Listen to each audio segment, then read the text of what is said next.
আপোনাৰ ৰাশি কৰ্কট নেকি? যদি আপোনাৰ ৰাশি কৰ্কট হয় তেন্তে হলে এই ভিডিঅ'টো আপোনাৰ বাবে বহুত বেছি গুৰুত্বপূৰ্ণ। এই ভিডিঅ'টো শেষ হোৱাৰ পাছত আপুনি নিজৰ বিষয়ে এনেকুৱা কিছুমান নজনা কথা জানিব পাৰিব, যিবোৰ কথা জানি হয়তো আপুনি নিজেও আচৰিত হ'ব যে আপোনাৰ মাজতো এইবোৰ গুণ আছে নেকি, যে আপোনাৰ মাজত কি এনেকুৱা বেয়া গুণ আছে যিখিনিক যদি আপুনি শুধৰণি কৰে তেন্তে হলে আপোনাৰ জীৱনত উন্নতিৰ শিখৰত আপুনি বগাই যাবলৈ সক্ষম হ'ব। লগতে আপুনি আপোনাৰ জীৱনৰ কোনখিনি সময়ত অৰ্থাৎ কিমান বছৰ বয়সত নিজৰ জীৱনত সফলতাখিনি নিজে বিচৰা ধৰণৰ এক জীৱন যাপন আপুনি কৰিব পাৰিব তাৰ বিষয়েও জানিব পাৰিব।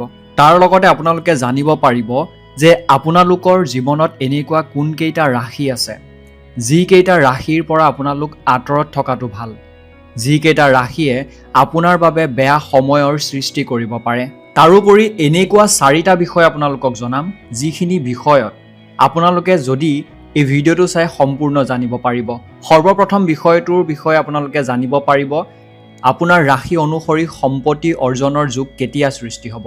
দ্বিতীয়তে জানিব পাৰিব আপোনাৰ ৰাশিৰ অনুসৰি আপোনাক মনৰ পৰা অন্তৰৰ পৰা ভাল পোৱা সেই 3টা ৰাশি কি যোনে আপোনাক মনৰ পৰা ভাল পায়, যাৰ লগত আপোনাৰ মত মিলে, আপোনাৰ বিচাৰ মিলে, বুজাবুজি ভাল হয়, সম্বন্ধ ভাল হয়, তথা যাৰ ওপৰত আপোনালোকে চকু মুদি বিশ্বাস কৰিব পাৰে।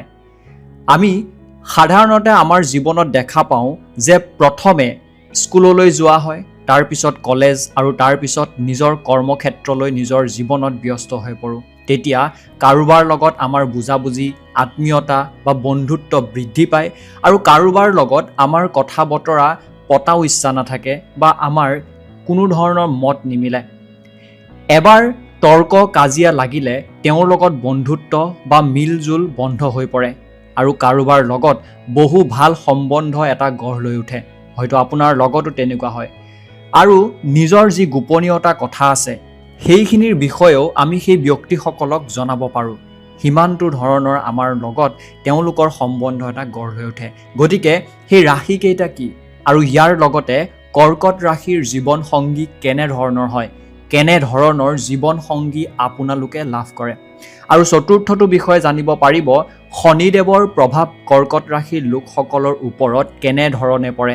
শনিদশা, মহাদশা আদি ক্ষেত্ৰত আপোনালোকে সকলোবোৰ জানিব পাৰিব।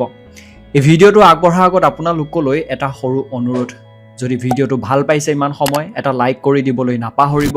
চেনেলটো যদি আপুনি প্ৰথমবাৰ চাইছে এনেকুৱা ধৰণৰ গুৰুত্বপূৰ্ণ ভিডিঅ' পাবলৈ ছাবস্ক্ৰাইব কৰি কাষতে থকা ঘণ্টাৰ নিচিনা সৰু ছবিটো চুই দিবলৈ নাপাহৰিব। লগতে যদি আপোনাৰ ৰাশি কৰ্কট নহয় বা আপোনাৰ ভালপোৱা মানুহজনৰ ৰাশি কৰ্কট বা ঘৰৰ কোনো মানুহৰ ৰাশি কৰ্কট আছে, এই ভিডিঅ'টো তেওঁলোকলৈ হোৱাটছআপত পঠাই দিয়ক যাতে তেওঁলোকেও চাবলৈ বা জানিবলৈ সুবিধা পায়। এই ভিডিঅ'টোত যিখিনি তথ্য আপোনালোকক দিয়া হ'ব সেয়া আপোনাৰ জন্ম ৰাশি, আপোনাৰ চন্দ্ৰৰ ৰাশিৰ ওপৰত আধাৰিত। গতিকে আপোনাৰ জন্ম ৰাশি আৰু চন্দ্ৰৰ ৰাশিৰ আধাৰতহে এই ভিডিঅ'টো বা যদি কৰ্কট ৰাশি হয় আপোনালোকে জানিব পাৰিব। কৰ্কট ৰাশি ৰাশি চক্ৰৰ 4ৰ্থ স্থানত অৱস্থিত, অৰ্থাৎ 4 নম্বৰ ৰাশি হৈছে কৰ্কট ৰাশি, যাৰ অধিপত্য হ'ল চন্দ্ৰমা। চন্দ্ৰমা আপোনাৰ ৰাশিৰ মালিক হোৱাৰ লগতে ৰাণীৰ পদ প্ৰাপ্ত কৰিছে, যি চন্দ্ৰমা হৈছে মনৰ অধিপত্য, মনৰ কাৰক আৰু মাতৃৰ প্ৰিয় হয় কৰ্কট ৰাশিৰ ব্যক্তিসকল। এওঁলোকে মাতৃক বহু মানি চলা দেখা যায়। কৰ্কট ৰাশিৰ লোকসকলৰ নিজৰ মাতৃ বা মাৰ সৈতে বহু ভাল সম্বন্ধ বুজাবুজি থকা দেখা পোৱা যায়। এওঁলোকে নিজৰ পৰিয়ালক বহুত সমৰ্থন কৰা দেখিবলৈ পোৱা যায় আৰু বাকী ৰাশিসমূহৰ তুলনাত অধিক দুষ্টালি আৰু চঞ্চল স্বভাৱৰ হোৱাও কৰ্কট ৰাশি ব্যক্তিসকলক দেখা যায়, কিয়নো কৰ্কট ৰাশিৰ জলতপ্ত ৰাশি হোৱাৰ লগতে চন্দ্ৰমা এই ৰাশিৰ মালিক হয়। কৰ্কট ৰাশিৰ লোকসকল 64 ক্ষেত্ৰত অৰ্থাৎ 64 কলাৰ জ্ঞানেৰে পৰিপূৰ্ণ হয়।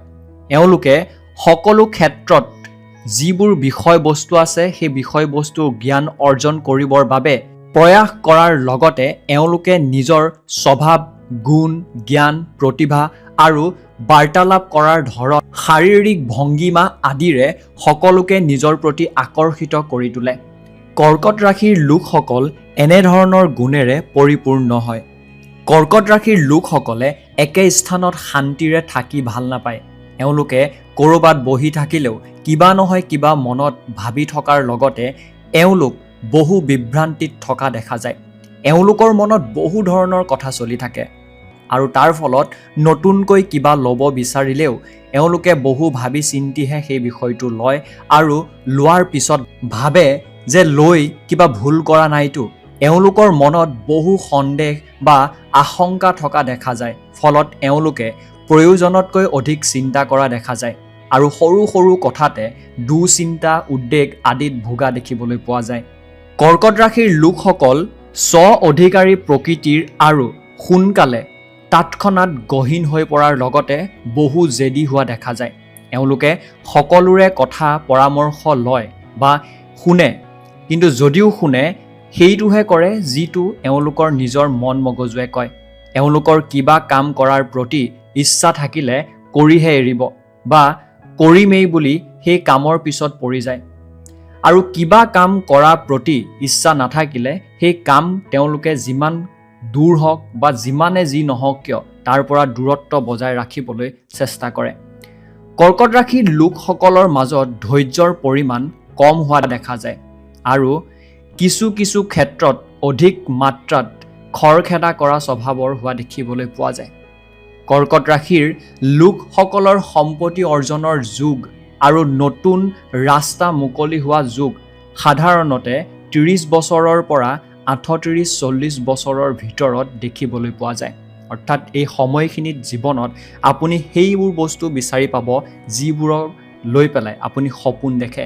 লাগিলে সেয়া সৰু কিবা সম্পত্তি অৰ্জনেই হওক বা ডাঙৰ কিবা সম্পত্তি অৰ্জনৰ ক্ষেত্ৰতেই হওক, এই সময়ত এওঁলোকে নিশ্চয়কৈ সম্পত্তি অৰ্জন কৰা তথা সম্পত্তিৰ সুখ লাভ কৰা দেখা যায়। আপোনাৰ মংগল গ্ৰহ আৰু আপোনাৰ চতুৰ্থ ঘৰ কেনে আছে সেই বিষয়ে আমি অৱগত নহয়। যদি আপুনি জানিব পাৰে যে আপোনাৰ অৰ্থাৎ চতুৰ্থ ঘৰ কেনে আছে বা সেই ঘৰত কোন অৱস্থিত হৈ আছে, তেনেহ'লে সাধাৰণতে কৰ্কট ৰাশিক কোৱা হয় যে সম্পত্তি অৰ্জনৰ ক্ষেত্ৰত এনে হোৱা দেখিবলৈ পোৱা যায়। আপোনাৰ মংগল গ্ৰহ আৰু আপোনাৰ চতুৰ্থ ঘৰ কেনে আছে সেই বিষয়ে আমি অৱগত নহয়। যদিও অৱগত নহয়, সাধাৰণতে কৰ্কট ৰাশিৰ এই দুটা ঘৰ বা এই স্থান ভালেই থাকে আৰু সেইকাৰণে সম্পত্তি অৰ্জনৰ ক্ষেত্ৰত এনে ভাল প্ৰভাৱ পৰা দেখিবলৈ পোৱা যায়।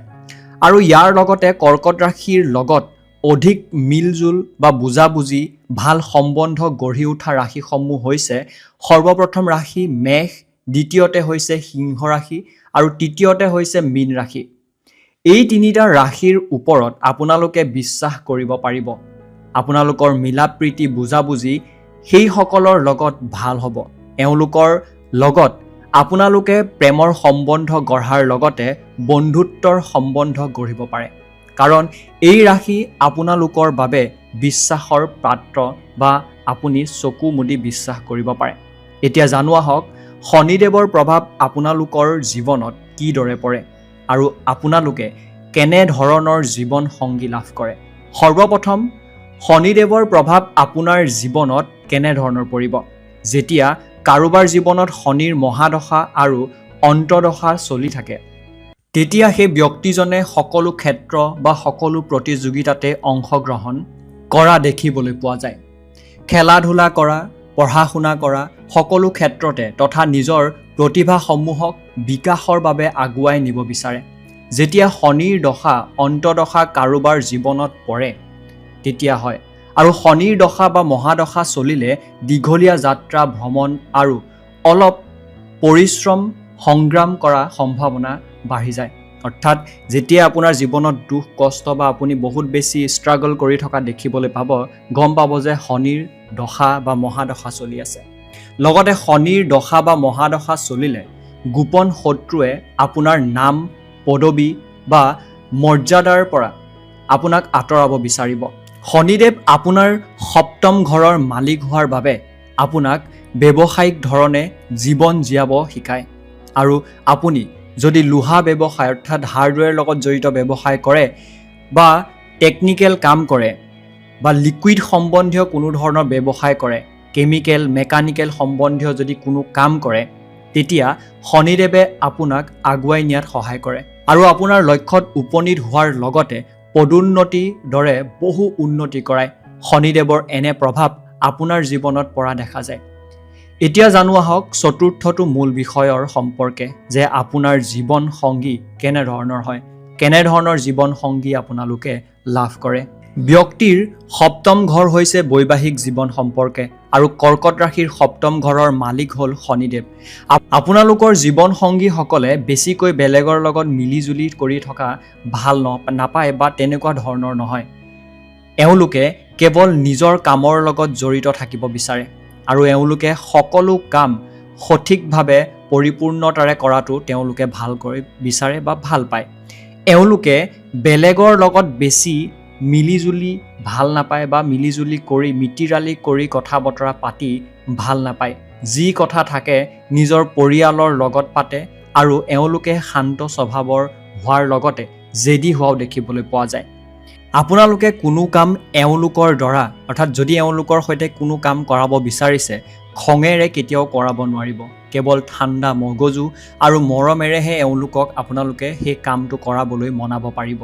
লগতে আপোনালোকৰ জীৱন সংগী সকলো কথাতে তৰ্ক কৰা বা একেটা কথাতে লাগি থকা সচৰাচৰ এনে প্ৰকৃতিৰ হোৱা দেখিবলৈ পোৱা যায়। এওঁলোক মনৰ পৰা পুৰা ধৰণৰ অৰ্থাৎ সম্পূৰ্ণকৈ চাফা আৰু সহায়কাৰী প্ৰকৃতিৰ হোৱা দেখিবলৈ পোৱা যায়। ক'বলৈ গ'লে এওঁলোক মনৰ ধনী। এওঁলোক ভিৰৰ মাজত থাকি ভাল নাপায়, বেছি কথা বতৰা পাতি ভাল নাপায় আৰু এওঁলোকে গভীৰ জ্ঞান অৰ্জনৰ প্ৰতি আকৰ্ষিত হয় বা অৰ্জন কৰি সেই জ্ঞান নিজৰ কাম আৰু নিজৰ ব্যক্তিত্বত ব্যৱহাৰ কৰে আৰু নিজৰ কামৰ মাজেৰে সেই জ্ঞান প্ৰকাশিত কৰে। এওঁলোকে আন ব্যক্তিৰ দৰে নিজৰ জ্ঞান আনৰ আগত প্ৰদৰ্শন কৰি নাথাকে। এওঁলোক শান্ত স্বভাৱৰ লগতে নিষ্ঠাবান আৰু নিজৰ কামক উন্নত প্ৰক্ৰিয়াৰে কৰা আদি গুণ আপোনাৰ জীৱন সংগীৰ মাজত দেখিবলৈ পাব। কিন্তু যেতিয়া এওঁলোকৰ এলেহুৱা ভাৱ আহে এওঁলোকে একো কৰিব নোৱাৰা ধৰণৰ হৈ পৰে, কিয়নো অতিমাত্ৰা এলেহুৱা ভাৱ এওঁলোকৰ মাজত বা মনত আহি পৰে। এয়াই আছিল কৰ্কট ৰাশিৰ সম্পৰ্কে মহত্বপূৰ্ণ তথ্য। আপোনাৰ লগত মিলিছে নাই কমেণ্ট কৰিব, আপোনাৰ নাম কি জনাব আৰু ইয়াৰ আগৰ ৰাশিত যদি আপোনাৰ ৰাশি আছে আপোনালোকে ডেছক্ৰিপশ্যন চেক কৰিব পাৰে বা মোৰ চেনেলত গৈ সেই ভিডিঅ' কেইটা চাবগৈ পাৰে। আহিবলগীয়া ভিডিঅ'ত ইয়াৰ পৰৱৰ্তী ৰাশিসমূহৰ বিষয়ে আমি আপোনালোকলৈ ভিডিঅ' লৈ আহিম। তেতিয়ালৈকে ভালদৰে থাকক আৰু চেনেলটো চাই থাকিবলৈ নাপাহৰিব। ধন্যবাদ।